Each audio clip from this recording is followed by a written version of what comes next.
When it comes to vintage drums, no brand has a more passionate following than Rogers. These drums are sought after by collectors who have a deep appreciation for the company's history and for the many innovations they've brought to the drum making world. It wasn't until I was able to sit behind one of these kits that I was able to appreciate what makes it so special. Now, I'm not an expert on Rogers, and I'm not going to get into a detailed history of the brand in this video, but I do have to mention some of the things that will help you understand the drums I have here today.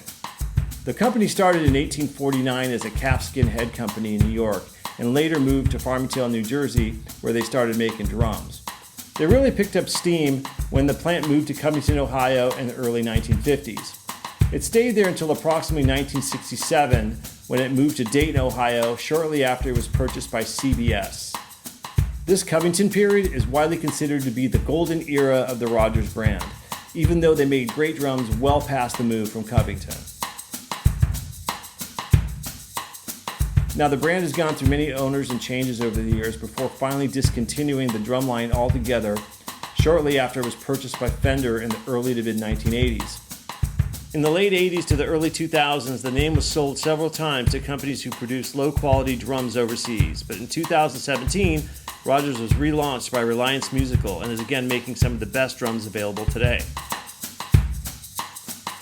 If you're interested in learning more about Rogers drums and their history, I will link some videos from Anthony Amodeo, who's an expert on the Covington years, and a podcast on the subject featuring Po Shai and Jeff Burke.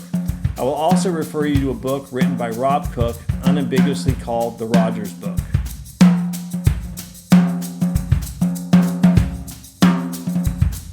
There are many ways to date your Rogers drums, but the most common by far is by the paper tags placed inside the drums as they left the factory. The drums made in Covington show Cleveland on the tags and often have the initials of the drum assembly person handwritten on them.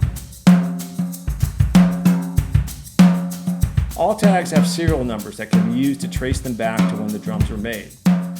It's important to note that the system does have exceptions where the tags can mislead the dating sequence, but there are other ways to help date the drums, such as hardware, lugs, interior, exterior finishes, among others. At some point, the Covington factory started and continued to paint the interior of their shells flat gray. When the manufacturing moved to Dayton, they started painting them in a speckled gray. It is my understanding that no flat gray shells ever left Dayton, and no speckled shells ever left the Covington factory. Okay, finally, this brings me to the set of drums I have here today. What I find so interesting is that the drums that make up this kit were manufactured between the transition years between Covington and Dayton. Here's what we have: a Champagne Sparkle holiday model kit from the late 1960s in large sizes. The bass drum is 22 inches with a Dayton tag and flat gray interior, dating to approximately 1966, made in Covington.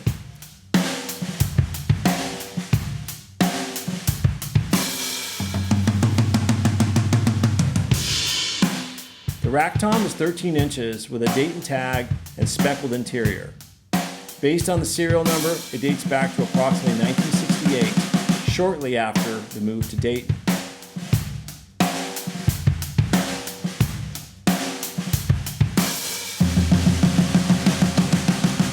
The floor tom is a thundering large 18-inch drum with a Dayton tag but with flat interior. This was clearly made in Covington despite having a Dayton tag. The serial number dates this drum to approximately 1966 to 67.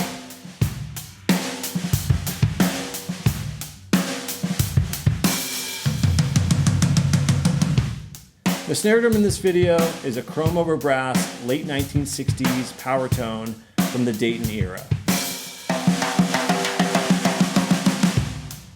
The other construction specs to note is that the drums have 45-degree bearing edges and are likely 5-ply shells from the Keller Company. I say likely because from the time they moved to Ohio, Rogers purchased their shells exclusively from the Jasper Company, a 3-ply shell, but then switched to the Keller 5-ply shell around the early to mid-1960s. It has recently been brought to light that Rogers may have continued to purchase shells from both companies for many years after bringing on Keller. Therefore, there may be some late 1960s and 70s drums out there that are still using the 3-ply formula. The wood composition is still also a question, but many believe it to be alternating plies of maple and poplar. While there is a spirited debate surrounding shell composition among Rogers enthusiasts, the one thing we can all agree on is they sound great, they're a joy to play. I hope you like how this one sounded. I hope you enjoyed the video, and thanks for watching.